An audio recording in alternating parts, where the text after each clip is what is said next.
Alrighty, and we should be good. Let's check one more time. Let's see if we hear anything. Roger. Alright, we're good. So, hello, my name is Caleb, and welcome to the Catch. So, last time that you pretty much have watched the show, we were talking about the Jadarian Price pick. It was super late at night when the pick really got put in, and then just my thoughts and reaction to that were at the moment of that time weren't really, how do I say it, a representation of how I feel now. Slept on it in terms of the pick, the selection itself, and I do like the pick, man. It kind of grown on me a little bit more now that I've seen the entire vision, not just one pick. So bear in mind that. But I do like this draft pick that Seattle has. It does have some players that I actually do like, from Andre Fuller, Julian Neal, Bud Clark. I like the Bo Stevenson pick. Jadarian Price, now, originally I thought it was a C pick, but now I think it's a B. If he's able to provide you a spark, which honestly might be missing out of this running back room in terms of somebody that's really explosive as a runner. You have your hammers, you have your nails, but you need somebody that could be a scalpel. And I think Jadarian Price can be that scalpel for this team.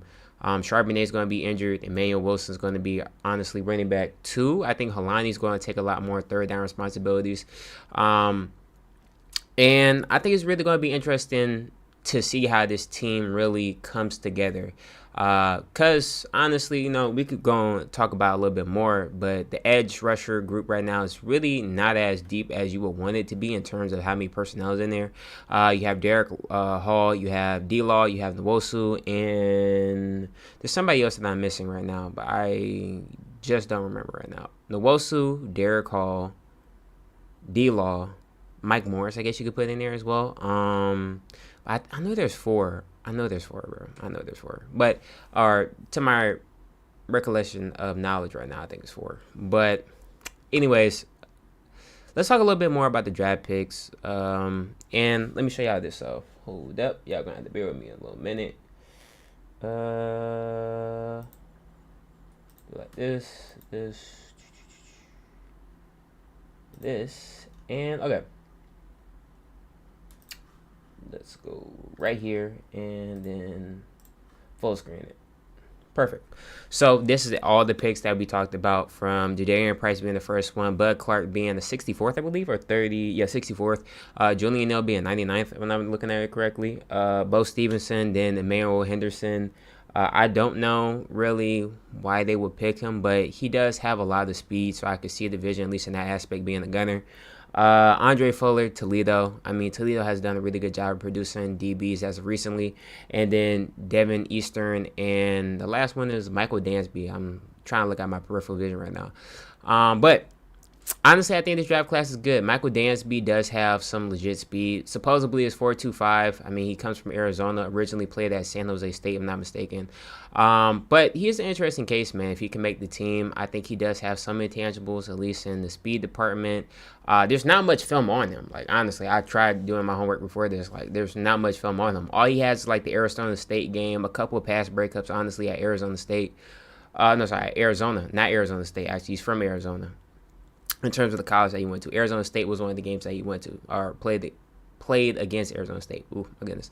But he's a decent player, honestly, from what I could tell. I mean, the speed might be there, it might not. I mean, I just don't really see anything electric right now. But he is a 7th round pick, so I mean, hey, if he's able to develop into being a really good cornerback, so be it.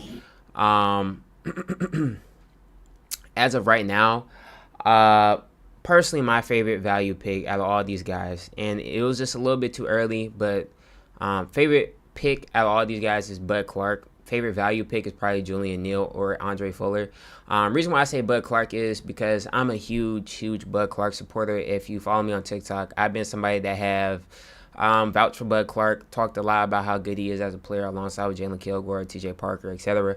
And these are just some of my guys I thought coming into this draft that were really good players that I could see really fitting in on Seattle, from the tangibles, from the mentality that they had.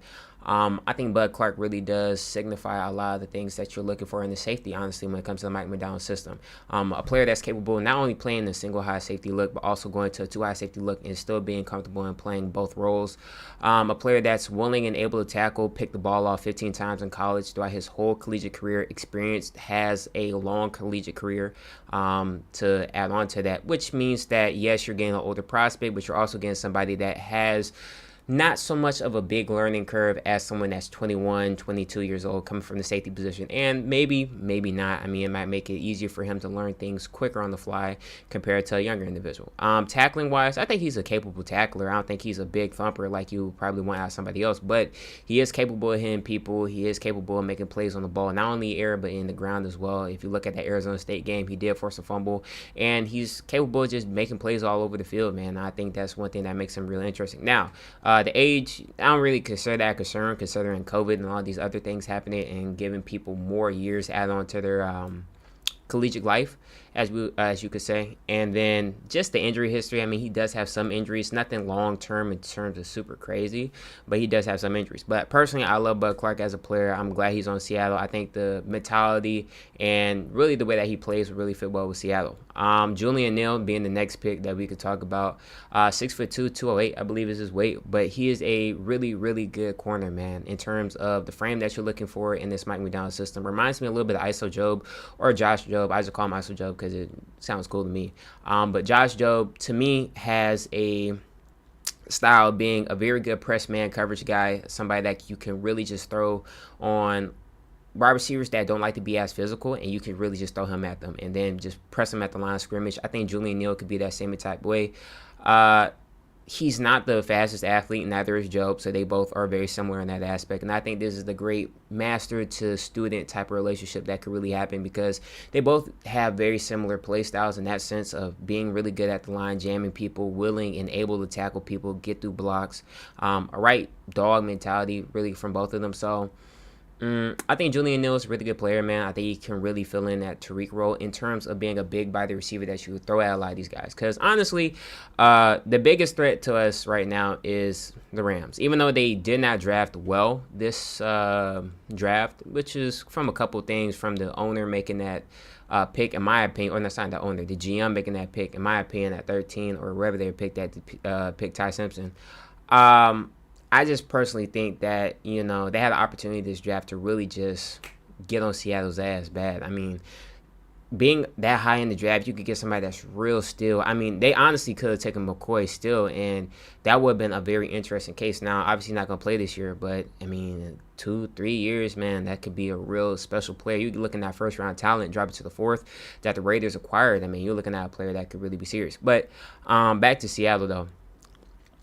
If you look at the game, man, it was just really Puka Nacua really killing us, and really just not being able to get to Matthew Stafford. And I think Stafford's kind of one of these wizards now in the game, man, where it's super difficult to rattle him, honestly. He's seen everything that modern defense could probably throw on the schematic level. All you can really do now is probably do some weird stuff that probably at first would throw him off, but as he sees it again and again, and you play him twice, so you're not going to get him again with the same stuff,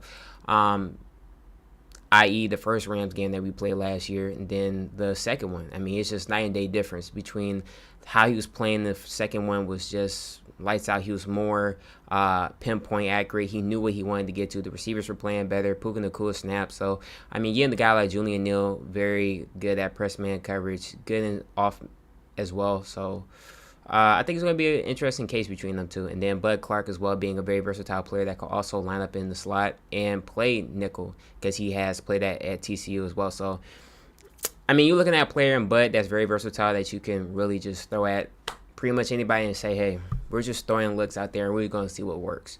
Julian Neal, really good, man. And then I'll just talk about Andre Fuller, man, because I really do like Andre Fuller, man. Andre, personally, to me, is one of my favorite cornerbacks in this draft as well. Not because he got selected by Seattle, but, well, not only because of that, but these Toledo DBs have something special about them. I don't know what the defensive back coach over there is really doing, or the defensive house over there is doing in terms of the way that they're developing these guys, but they're doing a really great job at it. First with Quinyon Mitchell was the first one that we've seen as of recently that really put people's eye on Toledo as a development for cornerbacks. But recently, if Andre Fuller is able to get out and do well, I mean, EMW or Emil McNeil Warren, if I'm not mistaken his name is, if he's able to do well as well, that's a lot as well as in there. You're looking at a place that could really start becoming a DB powerhouse in terms of producing these guys out at a fast rate. But to talk a little bit more about Andre Fuller, I think he's a really good player, 6'1" or 6 foot, not mistaken, really long arms, physical player. I mean, you're looking at a guy that has on his tape, you're looking at him just contest and make things difficult for receivers. I mean, he's not the biggest guy in terms of making the absolute biggest plays on the ball. I think he only has like a couple interceptions this year. I think maybe 2 or 3. But he's not a crazy ball hawk. But what I tell you he is, man, he's a consistent player that fights throughout the catch point, makes life difficult for receivers all over the field, from line up in the slot to even being able to line up, of course, on the outside. Now, he's going to need a little bit more development. I mean, he's not the craziest athlete. Neither is Julian Neal. I mean, both these guys ran a 4.49 or 4.48. I'm not mistaken. Not really remembering too well, but both those guys did run those numbers somewhere around there. And with that being said, though, that's not end all be all. Because you didn't run like a crazy 40 time don't mean you're still not fast on the field. In pads versus the underwear Olympics is completely different. So I think Andre Fuller's going to be a good guy, man. I just really wish to see more so about how they're going to develop these guys, because Dansby does have speed. Andre Fuller does have some instincts, really good zone and man, feisty. Julian Neal, a very dog-minded individual. I mean, you listen to the conference call, it's completely different. So, yeah, I mean, I like the way the defense is going. I could talk a little bit more about Jadarian Price, but I'll keep it short like this, man. I think Jadarian Price does present a very good explosive unit that was needed to this running back room. A lot of the receivers running backs, that we were talking about at least, Chip Trainum, I'm not sure what he went to as a UDFA, but he was somebody that could have provided a spark as well. But you have a lot of running backs in this backfield already, man. You have Kenny McIntosh, Jacardier Wright, if I'm not mistaken, of course, Charbonnet, Emmanuel Wilson, Jadarian Price, George Halani. So you have a lot of running backs in that backfield. Now, some of these guys are going to get transferred over to practice field or practice squad, and of course they're not going to make the final roster, but you're looking at a lot of DBs right there. A lot of running backs right there. So you're going to have to be really interesting to see how that running back room shapes out. But I think Price is going to fit well in as RB1 real soon. I mean, he's going to just get out the opportunity, man. Something that, holy snap. Something that he never really had to do over at Notre Dame. So he still has not as much mileage on his legs. Did have an injury back in college, but safe to say he's healthy now and moving a lot better. And hopefully he's able to provide Seattle with something, man. Provide them with a good receiving threat. He doesn't have much tape on that, honestly. He only has, about 18 to 10 catches throughout his whole collegiate career. So you're looking at this like, I don't know. But does have some elusiveness, a guy that can clock, really get to the top of his max of his speed real soon. And I think he's somewhat built similar to K9 too, in terms of this like short, compact. They both have the same type of running style, in my opinion, in terms of the way that they carry themselves while running. And he did have a little fumbling problem in college, so we'll see how he plays out in the league. But honestly, I think it's a B grade on the entire draft. Bo Stevenson, actually, I want to show you guys this about Bo Stevenson. Let me show you this about him. Oh my goodness. It's not working right now. Oh my gosh. And it's not working. There we go. Okay. Let me show you Bo Stevens. Bo. Alrighty, so what you're looking right now is Bo's combine numbers, or a little bit of his testing numbers. Now, usually, guys that come from a zone blocking, predominantly running scheme like this, they usually have great testing numbers in terms of great 40 time, in terms of having decent agility and stuff like that. It all adds up to making it seem like, okay, this guy's a real athlete at the offensive line position. He might not be the best at gap schemes, but he's really good at that zone. Bo is below average in a lot of areas. He's not a really great athlete, I'm being honest. Like, he's okay. Not the type that you would really see coming out of school like this. Dunker, the counterpart of him, somebody that Steelers picked up, who I love their draft, man, in terms of some of the players that they picked up. From Dylan Everett to Dunker as well. Jermaine Bernard, I think it's Jeremiah Bernard. But stuff like that. But he does come from a O-line that had a really good year. I think they were rated or were awarded the best offensive line in college football last season. So that lets you speak volumes of how good of an offensive line they were. And it's just stuff like that. But honestly, he's very interesting to me. He's not the strongest. He doesn't have the longest arm length that you're ever going to see. He's not the greatest athlete. But he does come from a system that does present something familiar in terms of having a zone running in there. So hopefully it turns out to be something good. I did like Bo Stevenson. I thought even though he wasn't a great athlete, he still did have familiarity. He did show great things on tape, from the pass blocking to the run blocking as well, of getting out of space, getting to the second level, getting to the linebackers, making sure that he's selling these guys off so that the running back can go through. So I think he does present something very honestly attractive, to the point of, maybe he might start over Anthony Bradford, which is kind of unlikely. I think AB finishes out his last year here, and yeah, that's really how I personally think. But now to talk a little bit more about Bud Clark. This is why I'm really like Bud Clark, man. Like I talked about, man, with some of the measurables with him, 6'1". I didn't know his weight was 188. He's a little bit light, but he's not going to be a box safety. He's going to be somebody, like I said, that's going to be a coverage specialist. Shout out to college football. And he's a good player, man. I think he's a real good player, man. You can see some of the numbers here from the 40, 4.41. Vert is good, the broad good, hands, whatever. I don't really care too much about that. But as you can see, man, the coverage stuff is really all good. Now, this is NFLBuzz.com. They do a great job of scouting these guys out in terms of some of the player comparisons as well. Javon Holland is an interesting one, Kirby Joseph. So, I mean, you're looking at some projections. I don't ever want to stick like a name on top of players and say this is who he's going to be. But to be compared to these guys, at least in the similarity level, is something that is encouraging. So yeah, and I believe Javon Holland went to New York, right? Yeah, he did go to New York. It was Javon Holland and another guy that got drafted by that came from Minnesota, that's over there.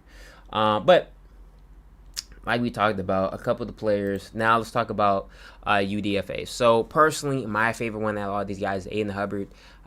Somebody that does project to at least make the team. Now the team does need edge help, but we also do have Patrick O'Connell or Patrick O'Toole. I forget his name. Jaden Ivey. I think one's a linebacker, the other one's an edge. Jamie Sheriff, who's a linebacker edge hybrid right there. So you're looking at a couple of guys that could easily step into that role, and maybe they feel comfortable. That was the reasoning behind not. Hold on, Channel 5 is flying over our house real quick. Hold on. Wait a break. Okay. Damn. I spoke too soon. That. So, Jaden Ivey, Patrick O'Connell, or Patrick O'Toole. I'm not really sure. O'Connell O'Toole. I'm not really sure which one it is. But, and Jamie Sheriff. Those four right there, or those three, sorry.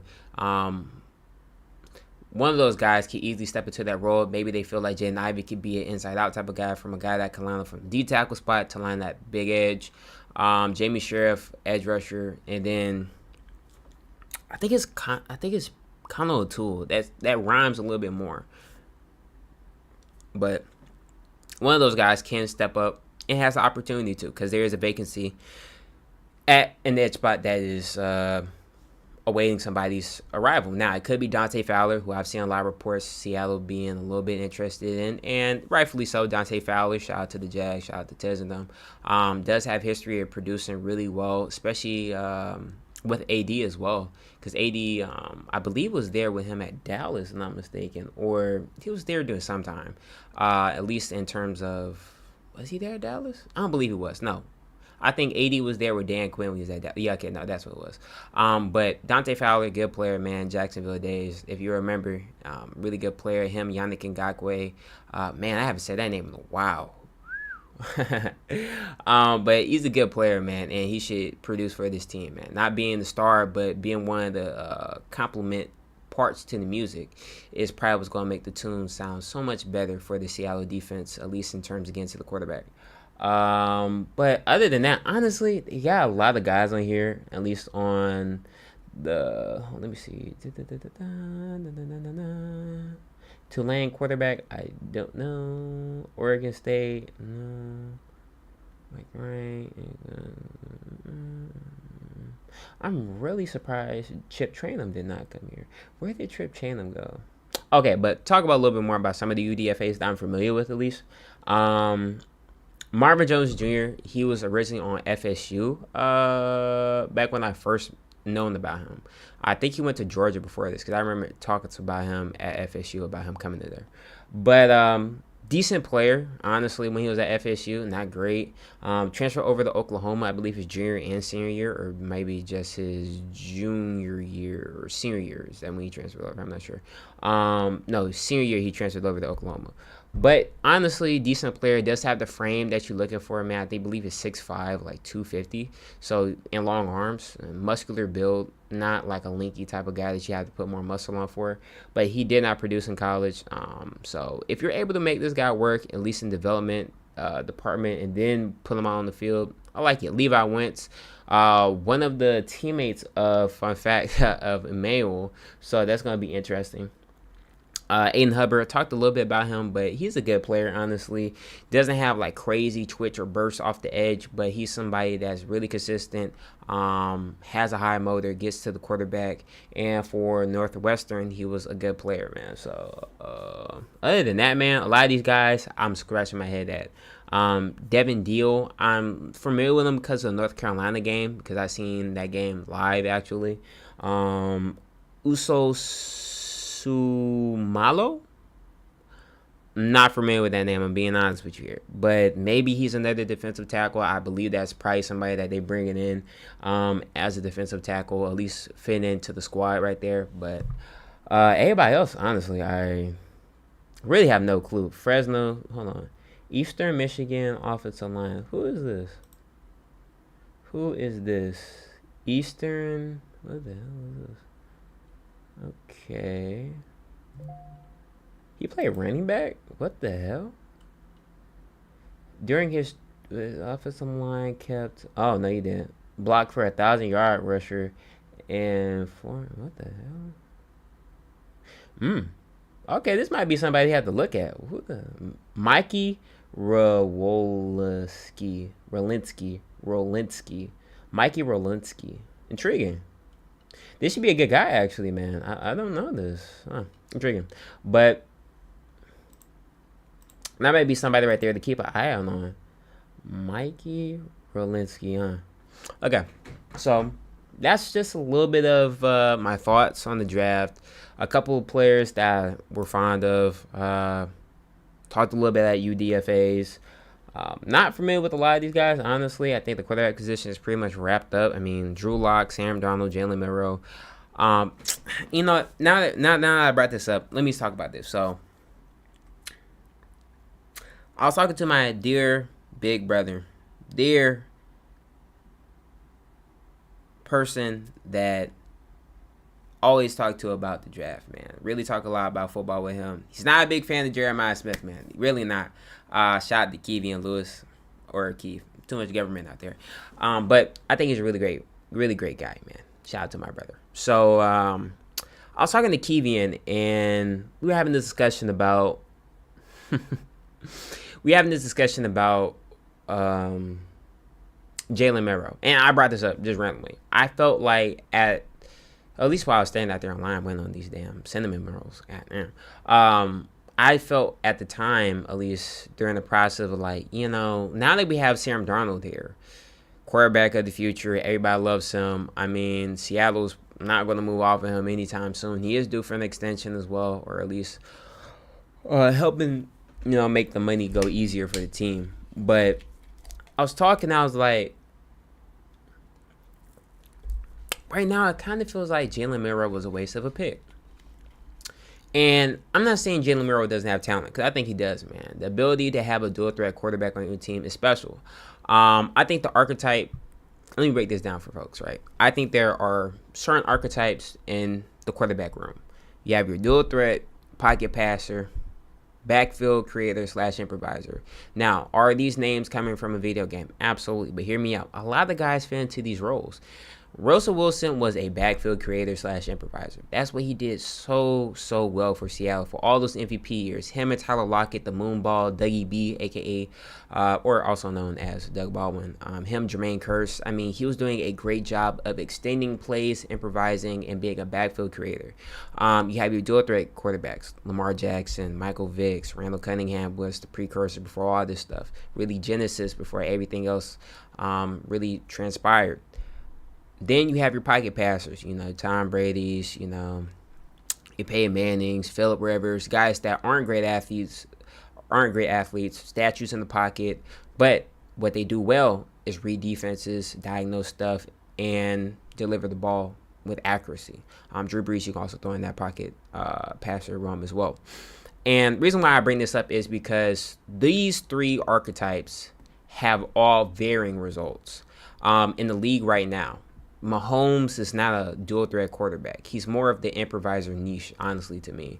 Dual threat quarterbacks, they have to have a tremendous athletic ability. Lamar, Mike Vick, hell, even, will I throw Jalen Hurts in there? Shoot, I might even throw Jalen in that department, honestly, or maybe the backfield creator one. I really got to decide on that one. But honestly, the success ratio varies between all these guys. But the ratio between the dual threat quarterback succeeding compared to the other two is very vast. And I just don't know why. I think it comes down to decision making at clutch points, or not being able to become the best version of themselves when the time is needed. And what do I mean by that? I think Lamar is a perfect example of this. Lamar originally was just a pure runner. I mean, honest, like coming out of Louisville, I mean, he really wasn't throwing the rock like OD in terms of with the pinpoint accuracy as he is now. And I think he has transitioned over from being a dual threat quarterback more to an improviser slash backfield creator role. And I think he has a trouble of deciphering when to be fully an improviser or be fully a dual threat quarterback. And I think that's partially his issue as a quarterback right now, is that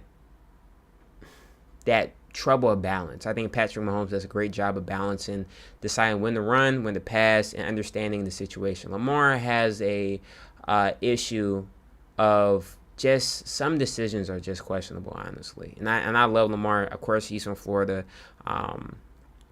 And not only because he's from Florida, that part of the reason why I love him as a player, but just everything that he's done for the game in terms of putting up the best passing season that we've ever seen at the quarterback position, or one of the best, highest rating. Of course, Drew Brees goes up there, Peyton Manning year, of course, the greatest show on turf as well. But from a statistical standpoint, Lamar's season back in, I think it was a year or two ago, was really special. Now, with that being said, though, bring it back to Jalen Milroe, is I wonder if Jalen's ever going to get the opportunity to really play meaningful and valuable football for his development. For him to break free of the dual threat archetype, you have to gain more experience, both in wins and losses. More so in losses, because you learn more in loss than you do in the win about your character, honestly, and about what you really should and wanted to do in that moment, but you didn't. But with Jalen, man, it just feels like on this team, he's not going to get the opportunity to really step up and shine as a player. Now, maybe his potential at max is just being a backup. He's not good enough to be a starter. And maybe the talent that you see in Alabama, from the dual threat ability of running the ball to having a deep ball connection with Ryan Williams, was just a farce, just something that happens in college, and it doesn't transfer over to the league. But man, for Seattle, it feels like maybe you could use that on an edge player. Maybe you could use that on somebody else. And hindsight's always 20/20. But you have to look at it and say to yourself, well, say Jalen wasn't here, would they feel less or more secure about that quarterback position? And I think they will feel, honestly, exactly the same. I don't think they'll feel more secure about the quarterback position because Sam Darnold's here now. And I think that was really the goal in the offseason, and they picked up Sam, and that's who they want, and that's who it looks like they're going to keep for years. But on Jalen's hand, it's like, look, that's not great news because you want to be a starter. Everybody wants to be a star in the league. Everybody wants their name to be associated with the starting lineup and being the captain. But first, he has to break into the backup role and develop even more as a quarterback in that niche of the quarterback realm. So I don't know. It's just a little discussion, man. Hopefully, you guys enjoy that one. But I don't know. I was just thinking about that just randomly one day about Jalen. Just thinking about whether or not that pick was really good for the team. Like, I like the idea of having somebody that you could develop because, Sam Darnold, as great as he was last season, he has his moments of falling and then getting back up. I think that's one thing that makes him such a unique quarterback, too, is that, honestly, to go through the stuff that he went through, a lot of quarterbacks wouldn't even be still playing football. But the fact that he was able to stay consistent, get into offensive system that fit his style, fit his role, and then he was able to not only go into that system, but thrive in it. And it really showed a lot of growth on his end to not only fix your game, but also mentally become more cerebral at that position and know and understand what the system requires, what defenses want to do against the system, and how to counter those counters that teams want to do. And I think that's a beautiful thing. But, man, you know what? Let's talk a little bit more about the 2027 year. Okay, it did not do it. Okay, let's talk a little bit more about the 2027. So Seattle has a total of, if I'm not mistaken, 12 picks. Some of them being fifth rounders, some of them being fourth rounders. Now, from the looks of it, Seattle is not going to draft an edge because the draft is over. So now you're going to have to go double edge in this draft. Here's why I say this. Derek Hall is due for an extension. D-Law is old. Nwosu due $20 million. He's getting paid that next season. And he's in the final year of your contract. Mike Morris, I don't feel comfortable with Mike Morris being from the 5th or 6th to now 4th and then letting that now become the 2nd. Absolutely not. Now, granted, you can always find some edge players that could step into that veteran role and help out the guys there. Maybe D-Law plays another season and, continues to have such great production. Now, with that being said, though, I want these guys to learn underneath somebody that is a real great individual on the player field, side of the view of defense, if that makes sense. I mean, D-Law is renowned for how great he was in Dallas. Him playing alongside with DeMarcus Ware did numbers for him. And then him playing alongside with Micah did great. So, I mean, there's a little bit of something of, sharing the knowledge, passing down, little tricks that could really help guys get better. I mean, you've seen Gray Zabel and Leo talk about a little bit about what edge rushers want to do to be him and then vice versa. So, to talk a little bit more in depth about this edge rushing class that's coming up. Now, of course, you see Colin Simmons being number 1.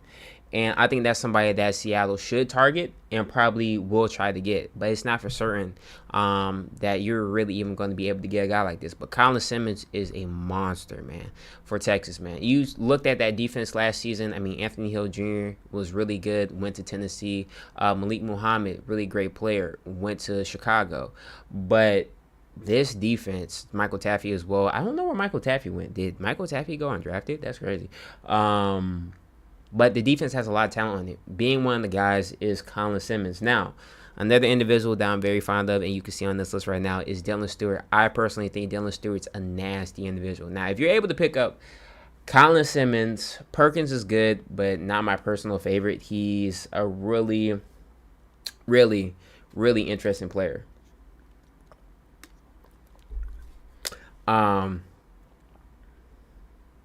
Yeah, but Perkins is very weird. Like, he had opportunity during the playoff games to pick the ball up, but he does have very good coverage, honestly. So I can see that linebacker edge thing right there. Mateo, really good edge rusher for Oregon. Shout out to the Ducks. But let's talk a little bit more about some of the guys, man. Let's talk a little bit more. Specifically about Dylan Stewart. Now, if you're able to get both of these guys in this draft, which is highly unlikely. I mean, you might only be able to get, honestly, Dylan Stewart is probably the only one. And then maybe Kenyatta Jackson. Rushing is not bad. I mean, he's a good player. But yeah. If you're able to get Kenyatta Jackson and Dylan Stewart, which is going to be hard because you're probably, I don't think Seattle will win the Super Bowl next year. Now, I'm going to be honest. I don't think it. I think it's very difficult for a team to go back-to-back. Now, Is it impossible? No, and I'll be happy that Seattle does, but I just don't think they win back to back, man. It's such a difficult thing in football to do, and any sport really, to win championships back to back. And to put that pressure on the team to say, yeah, y'all gotta win back to back, knowing, well, there are a couple of areas honestly that we need to improve on financially wise. Like Cooper Kupp's contract is huge. I mean, alongside with JSN, Rashid Shaheed's, Leo's up for a new contract as well. So I mean, the financials for this team, you're gonna have to be a lot smarter with it. But with that being said, though, I think you have guys like Kenyatta Jackson. I'm not even going to pronounce his name. I'm not even going to Princely. I'm not even going to pronounce your name, but he's the brother of the other guy that went to Carolina. But yeah, if you're able to get Dylan Stewart, Kenyatta Jackson, I think that's a beautiful pairing. But you're probably not going to be able to get Dylan Stewart, though. Honestly, you're probably not. I mean, Dylan Stewart's probably one of the most talked about edge rushers last season, and let him come into this season. And he puts up crazy numbers. He's going to shoot to the number 2 spot alongside with Colin Simmons if he puts up a great season. So let's just say you don't, go far in the playoffs. Say you go second, or you lose to the Rams again, or you lose to the Rams in the finals. They start laughing about that shit. Cool. Rams lose the Super Bowl. Happy about that. Man, you're going to be picking towards the back end. But say you don't make the playoffs or go to a deep run. Man, I think you're in prime spot, honestly, in terms of your pick to really be great. Now, this is also considering if Adam Dirty gets hired as a coach, because there was a little bit of steam building up about him getting selected as a coach, which I think he is rightfully equipped to do, honestly. I think he's a really good coach right now. I think him being in that McDonald's system alongside with Mike, of course, I think both of them are really being the best out of the team. From a line standpoint, they're rushing really well. From a coverage standpoint, they're covering really well. So, I mean, you're pairing two real great masterminds of defense together, and it's really taking over. Now, is Adam Dirty a really good defensive coordinator? That's left to be said, honestly, because I'm not sure if he called plays over in Dallas, so I'm not going to say he can or is not. But at least right now, even though he has a position at DC, I think that's more of like, yeah, your name, yeah, you're a DC right now, but it's my defense. I'm still making the calls and changes to it. So, yeah, but Cameron Crawford is a good player as well. I remember him from last year. This guy right here that I have highlighted a little bit, this guy. I remember from Oregon, so I'm familiar with him. He's like this linebacker edge hybrid as well, but he's a decent player. Come on. Go away. Thank you. But yeah, it's going to be interesting to see what Seattle does next year. And then let's look at a little bit of offensive line, because I think that's another area that they could easily get better at. Because Bo Stevenson is cool, but I mean, you have a lot of guys that's coming out next year. But these are some of the names they have running down right now. But this next draft class is going to be interesting, man. A lot of people are talking about loving this draft class, at least in terms of the potential of it. I mean, you have Ahmad Hardy, Nate Frazier, Mark Fletcher, Kewan Lacey. Really? That's weird. I thought he was somewhere else. Isaac Brown, Bond, who's somebody that Seattle's probably not going to tackle. Justice Haynes is a good player as well. So, I mean, it's going to be good. Raleek Brown, real speedy, get out of there type of guy. So, should be interesting. And then wide receiver wise, you already know who's number one in that class. The one and only Jeremiah Smith, man. And I think that's really the reason why the build-up for this is so high as it is. But you have a lot of good receivers in this class, man. TJ Moore, Ryan Williams.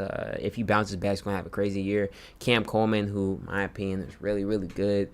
Jeremiah Smith being the lead header right there. Brian Wesco, Mario Craver from Texas A&M. Real dog right there. Ryan Wingo. Mike Matthews, Charlie Becker, who's had a crazy year of just doing this over top of DBs, man. Ian Strong and Nick Marsh. So you have a lot of talent coming out in this wide receiver room, man. Nick Harbor, Eric Singleton, Deuce, Eugene. Like, it's a lot of talent coming out.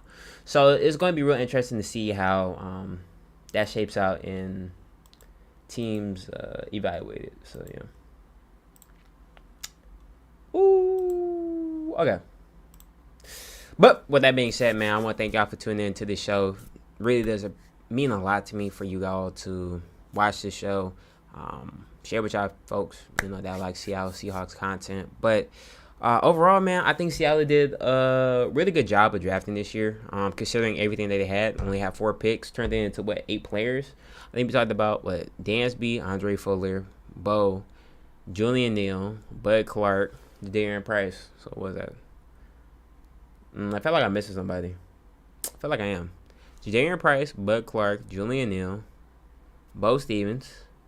No, it's somebody else. The D tackle. Yeah, Bo Stevens, Andre Fuller, D tackle, and Michael Dansby. So what was that, 7? So that's pretty good, man. You added 3.